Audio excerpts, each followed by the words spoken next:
பார்வையாளர் அனைவருக்கும் தமிழம் மலையொலியின் அன்பு வணக்கம். இன்று நாம் பார்க்க இருக்கின்ற தலைப்பு மிக முக்கியமான தலைப்பு. பேராசிரியர் கல்யாண சுந்தரம் என்ற சந்தர்ப்பவாதி என்பது குறித்து தான் நம்ம பேச இருக்கிறோம்.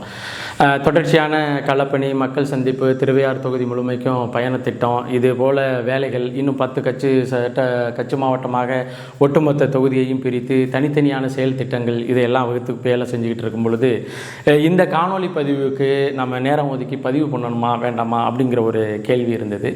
இருந்த பொழுதும் சில பேர் இந்த சந்தர்ப்பவாதிகள் சந்தர்ப்பத்திற்காக காத்திருப்பாங்க. அதனால தான் சந்தர்ப்பத்தில் இது மாதிரி நம்ம நடந்துக்கணும், இந்த இடத்துல இந்த வேலையை நம்ம செஞ்சோம்னா நமக்கு இதில் அனுகூலங்கள் கிடைக்கும் அப்படின்னு நினைக்கிறாங்க இல்லையா சந்தர்ப்பவாதிகள். அந்த சந்தர்ப்பவாதிகள் சந்தர்ப்பத்தை இப்போ காத்திருந்து பேசுகின்ற பொழுது இவர்கள் சந்தர்ப்பவாதிகள் என்று விளக்குவதற்கு நாம் பேச வேண்டிய அவசியம் இருக்குங்கிறதுனால தான் இதை நம்ம பேசுகிறோம். பேராசிரியர் கல்யாண சுந்தரம் எல்லோரும் நினைக்கிற மாதிரி ஒரு பேராசிரியர்களை அதை நீங்கள் முதல்ல புரிஞ்சுக்கணும். எப்பயுமே இங்கே முதல்ல ஒருத்தன் கூவிட்டான்னா அதே மாதிரி கூவுகிறது இந்த உலகம்.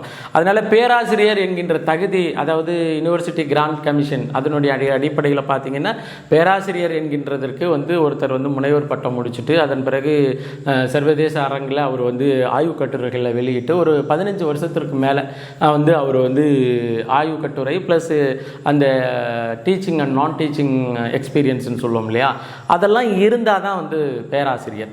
இங்கே என்னமோ பட்டம் மாதிரியே நல்லா பேச தெரிஞ்சால் பேராசிரியர் அப்படிங்கிறதெல்லாம் இங்கே தான் கூத்துன்னு வச்சுங்களேன். சரி, நம்ம அந்த பக்கத்துக்கு போகலை, அவர் பேராசிரியராகவே இருந்துட்டு போகட்டும். ஆனால் ஏன் இவ்வளோ பெரிய சந்தர்ப்பவாதம்? இந்த சந்தர்ப்பவாதத்தின் அடிப்படையில் உங்களுக்கு சீட்டு கொடுத்துருவாங்களா? இப்போ பேசினோம்னா நமக்கு கவனம் ஈர்க்கப்படும், நம்ம கவனத்தை ஈர்த்து நம்மளுக்கு சீட்டு கொடுத்துருவாங்க, சீட்டு கொடுத்தா வென்றுடலாம் அப்படிங்கிற அந்த கேவலமான ஒரு மனநிலை தான் இப்பொழுது நாம் தமிழர் கட்சி குறித்தும், நாம் தமிழர் கட்சியினுடைய தலைமை ஒருங்கிணைப்பாளர் குறித்தும், நாம் தமிழர் கட்சியில் இருந்தவர்கள் செய்த தியாகத்தை குறித்தும் ரொம்ப கேவலமாக அணியிட்டு பேசினதை பார்க்க முடியுது. வெகு சமீபத்தில் தம்பி எடுமோவனம் கார்த்திக் அவர்களோடு நடந்த உரையாடல் நிகழ்ச்சியில் மிக கேவலமான உடல் மொழியே ரொம்ப கேவலமாக அருவருக்கத்தக்கதாக இருந்தது கல்யாண சுந்தரத்தினுடைய உடல் மொழி. சரி, உடல் மொழி என்ன, இருக்கிற இடத்துல போய் மாரடிக்கணும், இருக்கிற இடத்துக்கு தகுந்த மாதிரி பேசணும் அப்படிங்கிறதன் அடிப்படையில் பேசணும்னா அந்த வாய்மொழி அருவருக்கத்தக்கதாக இருந்தது. என்னென்னா ரசிகர்களை வச்சு கட்சி நடத்துகிற மாதிரி சீமான் இதை செஞ்சுக்கிட்டு இருக்கிறாரு. சீமான் அவர்களினுடைய தொண்டர்கள்லாம் கஷ்டப்படுறாங்க, அவர் 3 லட்சம் வாடகைக்கு அதாவது 3 லட்சம் வாடகை கொடுக்கக்கூடிய வீட்டில் அமர்ந்துக்கிட்டு இருக்கிறாரு. அதாவது காவிரி செல்வன் விக்னேஷ் அவர்களினுடைய தாயாரை இந்த பொழுதில் சீமான் அவர்களால் சந்திக்க முடியுமா? அப்படி என்னவோ பெரிய உலகமகா உத்தமன் மாதிரியும் தான் பரிசுத்த ஆவியில் சுமந்து இருக்கிறது கெட்டு போயிடுச்சு, நாம் தமிழர் கட்சி தன்னை பரிசுத்தமாக காட்டிக்கொள்வதற்கு என்ன வேணாலும் பேசும் அப்படிங்கிற மாதிரி இது ஒரு சந்தர்ப்பம் இருக்கிற மாதிரி எடப்பாடி பழனிசாமிக்கு ஒரு சந்தர்ப்பம் இருக்குது அப்படின்னு சொல்லிட்டு அப்பலுக்கற்ற ஒரு சந்தர்ப்பவாதி பேசுவதை தான் நம்மளால் கேட்க முடிகிறது. உண்மையில் எனக்கு கல்யாண சுந்தரத்தினுடைய ஆரம்பகால நிலையும் தெரியும், எந்த இடத்துல அவர் வளர்ந்தாருன்னு தெரியும், எந்த இடத்துல எப்படியெல்லாம் போய் பேசினார் அப்படின்னு தெரியும், யாருக்கிட்ட என்னெல்லாம் பதிவு பண்ணாருன்னு தெரியும். அதனால தான் கல்யாண சுந்தரம் அவர்கள் கட்சியிலிருந்து விலகுறாரு அப்படின்னு சொல்லும் பொழுது நான் அவர் கட்சியில் இருக்கிறது ஆபத்துன்னு சொல்லி காணொலி பதிவெல்லாம் நான் போட்டேன். அதற்கு காரணம் என்னன்னா அவருடைய முழுமையான பின்புலமும் தெரியும், ஒவ்வொரு இடத்துலையும் போய் அவர் என்ன மாதிரி பேசினாரு. இன்னும் சொல்ல போனால் லண்டன் சென்ற பிறகு அவரை லண்டனுக்கு அனுப்பி வச்சது வீரத்தமிழர் முன்னணியின் பொறுப்பாளராக இருந்த நான் தான். என்ன தான் கூப்பிட்டாங்க, வீரத்தமிழர் முன்னணி பொறுப்பாளர் நீங்கள் வாங்க முதல் நிகழ்ச்சிக்கு அப்படின்னு சொல்லிட்டு. நான் வர்றது பிரச்சனை இல்லை, ஆனால் நான் வர்றதுக்கு பதிலாக ஒரு நல்ல தகுதி வாய்ந்த பேச்சாளர் வந்தார்னா உங்களை ஒருங்கிணைக்கிறதுக்கு சரியாக இருக்கும் அப்படின்னு சொல்லிட்டு லண்டனில் இருக்கிற சிவராமன் நம்மளுடைய பொறுப்பாளர், அதே போல் லண்டனில் இருக்கிற சிவா பிரிட்டானியாவுடைய பொறுப்பாளர், இவங்க எல்லாரும் ஆரம்ப காலத்தில் வீரத்தமிழர் முன்னணி ஐக்கிய ராஜ்யம் என்கின்ற அந்த பொறுப்பில் இருந்தாங்க. அவங்கள்ட்ட பேசி கல்யாண சுந்தரம் என்ற நபரை நான் தான் அனுப்பி வச்சேன். ஆனால் கல்யாண சுந்தரம் இங்கிருந்து சொல்லிட்டு போனது என்ன, அங்கே போய் ஒவ்வொருத்தரையும் தனித்தனியாக சந்தித்து பேசினது என்ன, இது எல்லாம் அங்கே உள்ள பொறுப்பாளர்கள் நம்மளோடு பேசிக்கிட்டு தானே இருக்கிறாங்க, நம்மளோட உரையாடிக்கிட்டு தானே இருக்கிறாங்க. இன்னும் நான் சொன்னது மாதிரியே என்னுடைய பழைய காணொலியில் நான் சொல்லியிருப்பேன், 2019 கல்யாண சுந்தரம் அவர்கள் தன் தேர்தலை சந்திக்கும் பொழுது எங்கெங்கெல்லாம் காசு வாங்கினார், எவ்வளவு காசு வாங்கினார், தலைமைக்கு தெரிஞ்ச பிறகு அவர் என்ன மாதிரி நடந்துக்கிட்டாரு அப்படிங்கிறதெல்லாம் நான் கடந்த காணொலி பதிவில் பதிவு பண்ணியிருக்கேன்.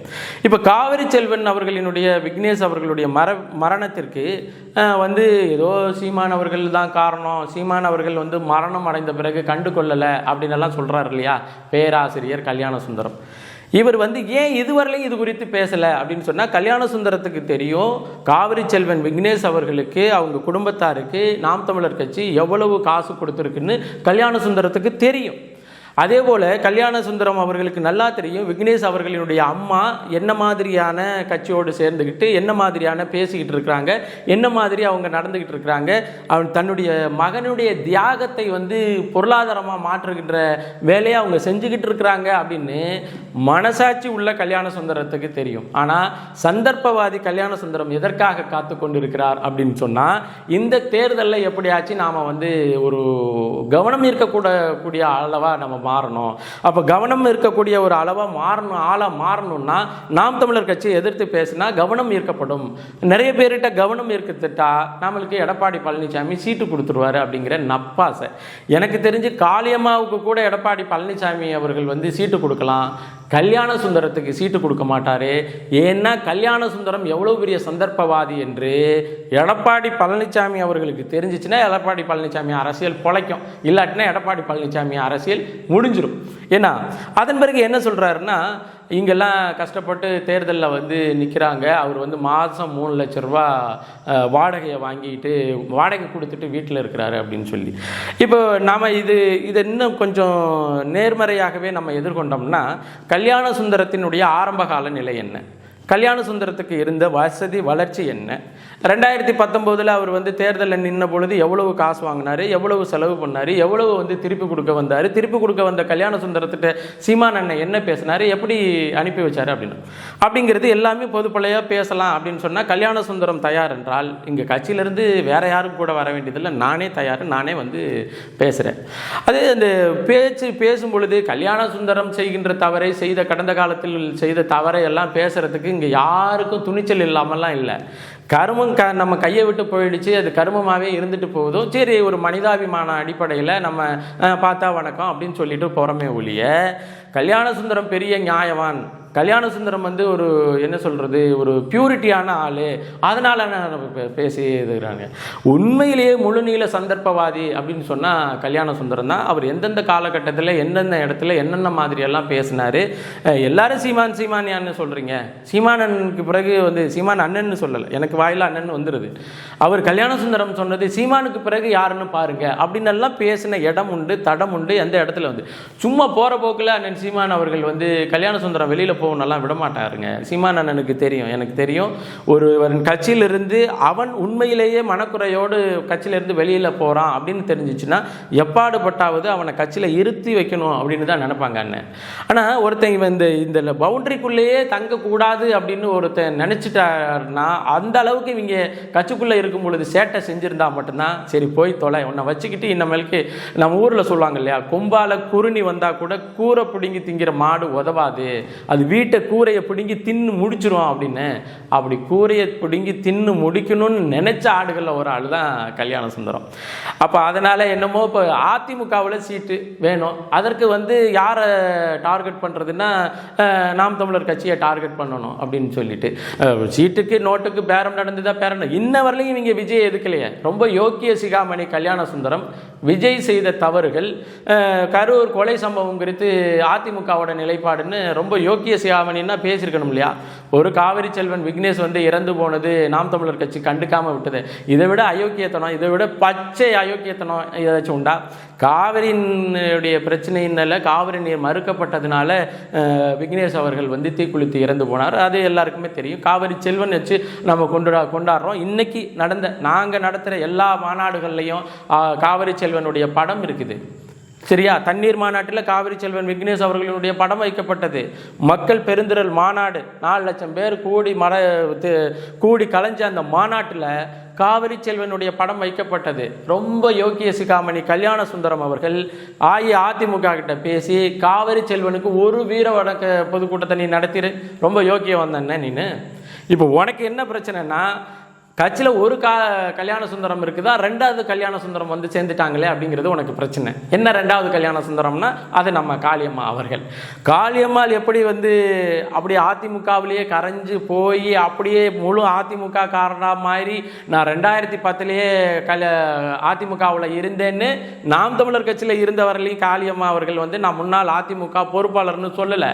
இப்போ மறுபடியும் அதிமுகவில் போய் சேர்ந்த பிறகு நான் முன்னாள் அதிமுக பொறுப்பாளர், ஏன்னா நான் எக்ஸ்பீரியன்ஸான ஆள் தாங்கன்னு திரு காளியம்மா அவர்கள் காட்டிக்கிறாங்க. ஓஎஸ் மணியன், எந்த ஓஎஸ் மணியன் வந்து காளியம்மா அவர்கள் பேசிக்கிட்டு இருக்கும் பொழுது இந்த பாட்டில் விட்டு வீச விட்டாரோ அந்த ஓஎஸ் மணியனோட ஒரே மேடையில் நின்று பேசுகின்ற கல்யாண சுந்தரம், அதாவது கல்யாண சுந்தரத்தினுடைய ஒரு வடிவமாக நான் பார்க்கலாம். முன்னாள் சந்தர்ப்பவாதி கல்யாண சுந்தரம், பின்னால் சந்தர்ப்பவாதி வந்து காளியம்மா. இப்போ கல்யாண சுந்தரத்துக்கு என்ன பிரச்சனைனா, நாம் தமிழர் கட்சியோ நாம் தமிழர் கட்சி தலைமை ஒருங்கிணைப்பாளரோ அங்கே இருக்கிறவங்களோ பிரச்சனை இல்லை, காளியம்மா பிரச்சனை. காளியம்மாவை எப்படி ஸ்கோர் பண்ண வைக்கிறது? நாம் தமிழர் கட்சியிலேருந்து வந்த 2 பேருக்கு சீட்டு யாருக்குன்னு பார்த்தா காளியம்மாளுக்கு தான் உறுதியாக கொடுப்பாங்க, கல்யாண சுந்தரத்துக்கு கொடுக்க மாட்டாங்க. கல்யாண சுந்தரம் எதன் அடிப்படையில் எடப்பாடி பழனிசாமி அவர்களை போய் அணுகுனாரோ அந்த க்ரைட்டீரியாவை சாட்டிஸ்ஃபைட் பண்ணுறதுக்கு, அவர் சாதியாக போய் அவரோட நிற்கணும்னு நினச்சாரோ அந்த க்ரைட்டீரியாவை சாட்டிஸ்ஃபைட் பண்ணுறதுக்கு நிறைய ஆட்கள் இருக்கிறாங்க. அதனால் கல்யாண சுந்தரத்தினுடைய விலகல் ஒட்டுமொத்த ஒரு சாதியினுடைய விலகலாக எடப்பாடி பழனிசாமி அவர்களுக்கு ரிஃப்ளெக்ட் ஆகாது. ஆனால் காளியம்மாவுக்கு நம்ம சீட்டு கொடுக்காம போனோம்னா புதுசாக வந்தவங்களை கைவிட்டுட்டாங்களேங்கிறது பிரச்சனை ஆகிடும். அதனால் இப்போ என்ன எடப்பாடி தரப்பு முடிவு பண்ணியிருக்கோ அப்படின்னு சொல்ல கேள்வி, கல்யாண சுந்தரம் நம்ம கூடவே இருக்கிறவங்க, காளியம்மா இப்போ தான் வந்திருக்கிறாங்க, அவங்களுக்கு சீட்டை கொடுப்போம் அப்படிங்கிற நிலைமை இருக்கிறதுனால தான் கல்யாண சுந்தரம் கொஞ்சம் ஓவராக ரியாக்ட் பண்ணுறாரு. இது முழுக்க முழுக்க சந்தர்ப்பவாதம். நீங்கள் பாருங்கள், இல்லை நீங்கள் நாளைக்கு யாரையும் பேசாமல் இருந்தீங்கன்னா உங்களுக்கு சீட்டுன்னா பேசாமல் இருப்பாப்புல, அவருக்கு இப்போதைக்கு சீட்டு. இப்போ அந்த 2 மந்தை, ஒரு மந்தையிலிருந்து போன 2 மாடில் ஒரு மாடு வந்து திமுக ஓரங்கட்டி உட்கார வச்சிருச்சு.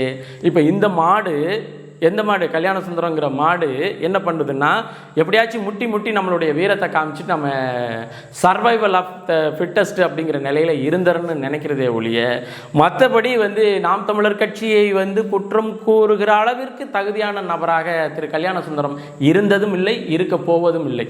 அப்படி நாம் தமிழர் கட்சி குற்றம் கூறுகிற அளவிற்கு ஒரு, அதாவது தூய்மையோடு நான் இருக்கிறேன்னா எப்பொழுது கல்யாண சுந்தரம் அவர்கள் விவாதத்திற்கு கூட்டாலும் சரி நாம் வர தயாராக இருக்கோம்.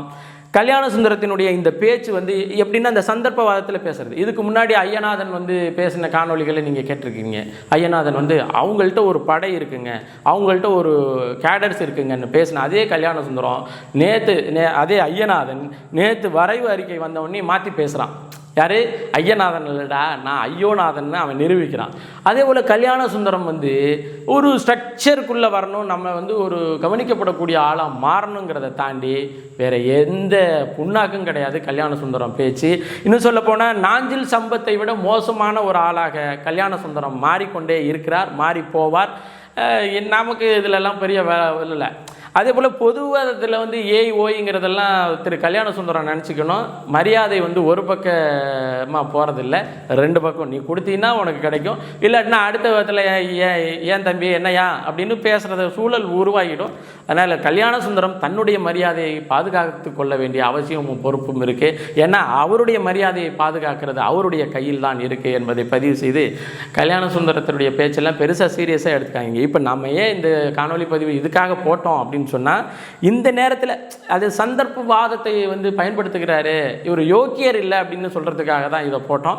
மற்றபடி இந்த தேர்தலோட கல்யாண சுந்தரம் இருக்கின்ற இடம் தெரியாது, உறுதியாக நடக்கும். ஏன்னா இல்லாட்டினா ஒரு 25,000 ரூபாய் வாங்கிக்கிட்டு மேடை தோறும் பேசுகின்ற ஒரு பேச்சாளராக இருக்க முடியும். உறுதியாக கல்யாண சுந்தரம் வேட்பாளராக ஆக முடியாது. காளியம்மாவுக்கு கூட சீட்டு கொடுத்தாலும் கொடுப்பாங்களே ஒழிச்சு கல்யாண சுந்தரத்துக்கு சீட்டு கொடுக்க மாட்டாங்க. அதனால் திரு கல்யாண சுந்தரம் அவர்களே கொஞ்சம் அடக்கி வாசிங்க, ஓவராக சலம்பாதீங்க. நீங்கள் முழுக்க செய்துட்டு போன இந்த கட்சியில் இருந்து முழுக்க நீங்கள் செய்துட்டு போன அத்தனை அயோக்கியத்தனங்களும் தெரிந்தவர்கள் என்றதன் அடிப்படையில் இதை நாம் சொல்கிறோம். மற்றபடி கல்யாண சுந்தரம் அவர்களினுடைய சொந்த விருப்பம், என்ன வேணாலும் கத்திக்கிட்டோம். இது சந்தர்ப்பவாதம் என்பதை பதிவு செய்து மீண்டும் ஒரு காணொலி பதிவில் இணைவோம். நன்றி, வணக்கம்.